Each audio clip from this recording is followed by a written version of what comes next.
സിദ്ധയ്യൻ. അതിലൊട്ടും കുറവില്ല. പിന്നെ ശുഭയ്യർ കൂട്ടത്തിലുള്ളതുകൊണ്ട് സമയവും ദൂരവും പോയത് അറിഞ്ഞതേയില്ല.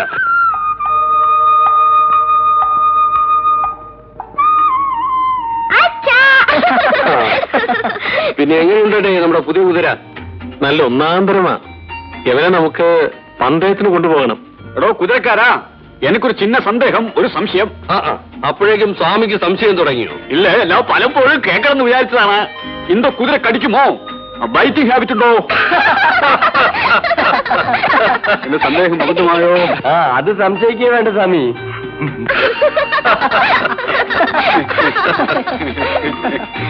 കേട്ടാ, ഈ പ്രഭാകരൻ എന്നോട് പറയാണ്, ഇവൻ വലുതായാൽ ഈ കുതിരപ്പുറത്ത് എന്നെ കേട്ട് ഓട്ടിച്ചു പോകുമെന്ന്.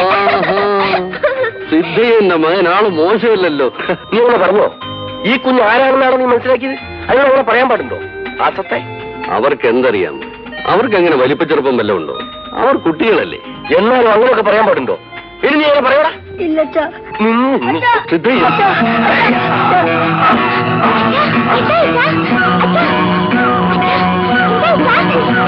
അയ്യോ മുതലാളി,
മല്ലി, നീ എവിടെ പോയിരുന്നു? അക്കരെ കുതിരയ്ക്ക് പുല്ല് കൊണ്ടുവരാൻ. അത് നിന്റെ ജോലിയാണോ? ഞാൻ വെറുതെ പോയതാ. വെറുതെ? നിന്റെ ചിരിയും കളിയും കുറെ കൂടുന്നുണ്ട്.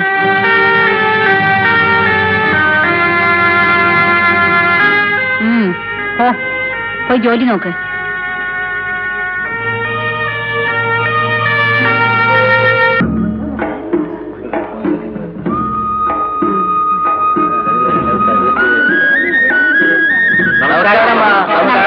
നമസ്കാരം. നമസ്കാരം. എത്ര തൊഴിലാളികളുണ്ട് സ്വാമി നമ്മുടെ എസ്റ്റേറ്റിൽ? அது அங்க ஒரு 200, இங்க ஒரு 100, அந்த எஸ்டேட்ல 120, மொத்தமா ஒரு 420 പേരോളം കാണും. മോളുടെ പിറന്നാളിന് തൊഴിലാളികൾക്ക് എല്ലാവർക്കും സദ്യ കൊടുക്കണം, മറക്കണ്ട. സദ്യയുടെ വിഷയം എന്താണ്? അത് ഞാൻ ഒരിക്കലും മറക്കില്ല. அந்த ഡിപ്പാർട്ട്മെന്റ് നമുക്ക് വിട്ടുകൊടുങ്ങോ, അത് ഞാൻ നോക്കി നോക്കിക്കൊള്ളാം. அதுதான் நம்ம எஸ்டேட் ஏரியா.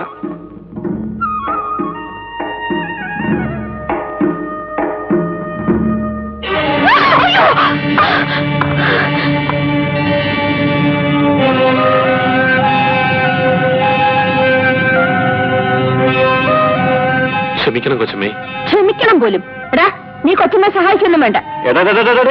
ഒരു കാര്യം പറഞ്ഞേക്കാ, ആളുകളെ നോക്കി പെരുമാറാൻ പഠിക്കണം. അവന്റെ ഒരു സുട്ട മാട്ടപ്പയൻ. നീ പോയി ഒന്ന് വേമാരി പോടാ, പോടാ. കൊച്ചമ്മ വന്നാട്ടെ.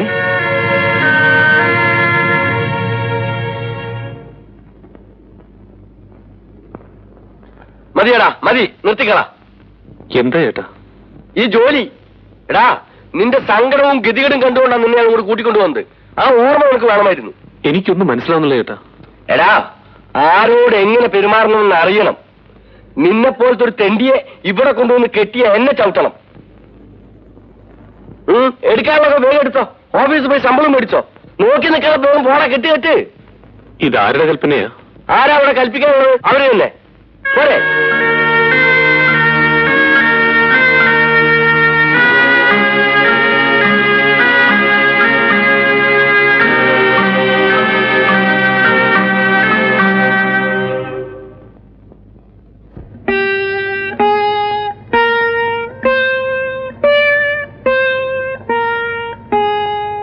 ആഹാ, മോള് വീണ വായിക്കാൻ പഠിക്കുകയാണോ?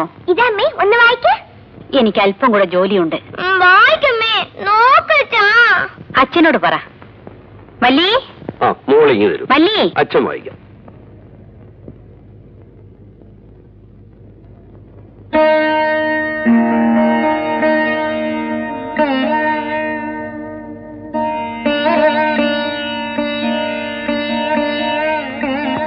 കൊച്ചമ്മേ,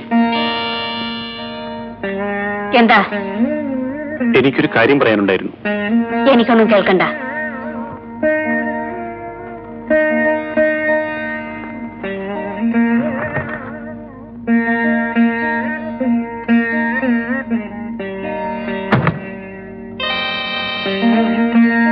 എന്തിനാണ് ഇവിടെ വന്നത്? പുറത്തു പോണം. പൊയ്ക്കൊള്ളാം കൊച്ചമ്മേ. ഈ മുറിയിൽ നിന്നല്ല, ഈ വീട്ടിൽ നിന്ന് തന്നെ. അതിനു മുൻപേ എന്നെ പിരിച്ചുവിടാനുള്ള കാരണം കൂടി ഒന്ന് അറിഞ്ഞിട്ട് പോകാം എന്ന് കരുതി കാത്തു നിന്നാണ്. നിനക്ക് ആളുകളോട് പെരുമാറാൻ അറിയില്ല. കൊച്ചമ്മയ്ക്കറിയാം.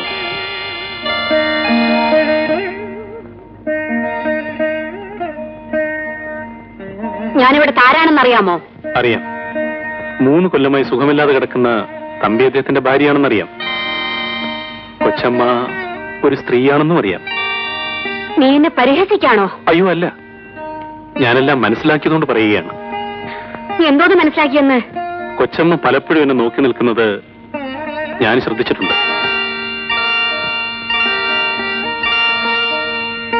ആ മനസ്സെന്തിനാണ് തുടിക്കുന്നതെന്നും എനിക്കറിയാം.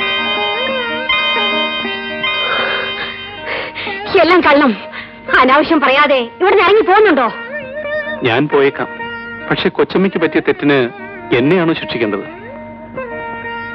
എനിക്കതിൽ വിരോധമില്ല. ഞാൻ പോകുന്നു. അതിനു മുൻപേ ഒരു കാര്യം പറയാനുണ്ട്. എന്താണ്? ഞാനൊരു പുരുഷനാണ്. കൊച്ചമ്മയ്ക്ക് എന്നോട് തോന്നിയത് കൊച്ചമ്മയോട് എനിക്കും തോന്നിയിട്ടുണ്ട്.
നിങ്ങളൊക്കെ കണ്ണടച്ച് കഴിയായിരുന്നു. കുറെ കാര്യസ്ഥകളും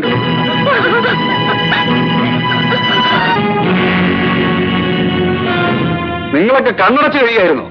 കുറെ കാര്യസ്ഥകളും കാര്യസ്ഥന്മാരും ഉണ്ടല്ലോ സഹായത്തിന്. നാട്ടിൽ മുഴുവനെ പാട്ടാ. മനുഷ്യന് വെളിയിൽ തലകുർത്തി നടക്കാൻ വയ്യ. അത്രയ്ക്കും മാനക്കേടാ വരുത്തി വെച്ചിരിക്കുന്നത്. എവിടെ നിങ്ങളുടെ യജമാനത്തി? വിളിക്കവളെ. ഈ സന്ദർഭത്തിൽ വിളിച്ച് സംസാരിക്കണോ? അവർക്കും മനോവിഷമം കാണില്ലേ? അവളുടെ ഒരു മനോവിഷമം എന്നെ കൊണ്ടൊന്ന് പറയിപ്പിക്കണ്ട. ഏതായാലും അങ്ങയുടെ പെങ്ങളല്ലേ? അത് ഓർത്ത് തന്നെയാടാ ഞാനിപ്പോൾ വിഷമിക്കുന്നത്. ഇങ്ങനൊരു പെങ്ങൾ എനിക്കുണ്ടായല്ലോ. ചേട്ടാ,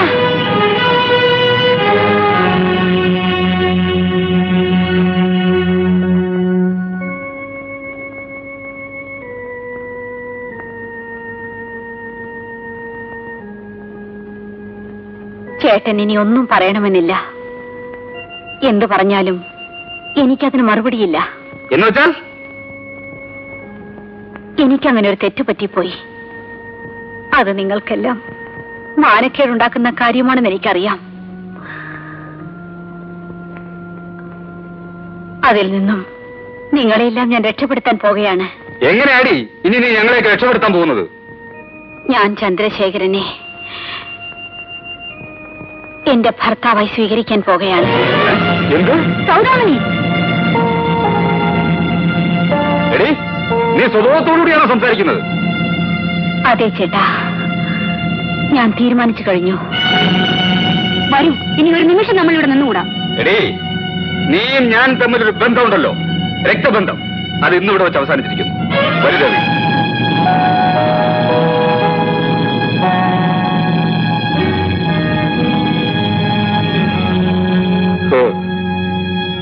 എന്താ ഇത്?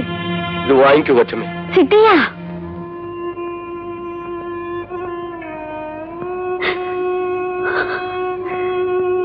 ഈ അപമാനത്തിൽ നിന്നെല്ലാം രക്ഷപ്പെടാൻ ഈ ഒരു വഴിയേ എന്റെ മുന്നിലുള്ളൂ. നിവൃത്തിയില്ലെങ്കിൽ കൊച്ചമ്മ ആ വഴിക്ക് തന്നെ പോണം. ഈ സിദ്ധയ്യനെ കൂടെ വരാൻ ഒക്കില്ല. സിദ്ധിയ, ഒരു ദുർബല നിമിഷത്തിൽ എനിക്കങ്ങനെ ഒരു തെറ്റ് പറ്റിപ്പോയി. അത് മനസ്സിലാക്കാനും പൊറുക്കാനും നിങ്ങൾക്കെങ്കിലും കഴിയില്ലേ? നിങ്ങളുടെ മകൾക്ക് പറ്റിയൊരു തെറ്റാണെന്ന് കരുതി എന്നോട് ക്ഷമിക്ക സിദ്ധയ്യ. കൊച്ചമ്മേ,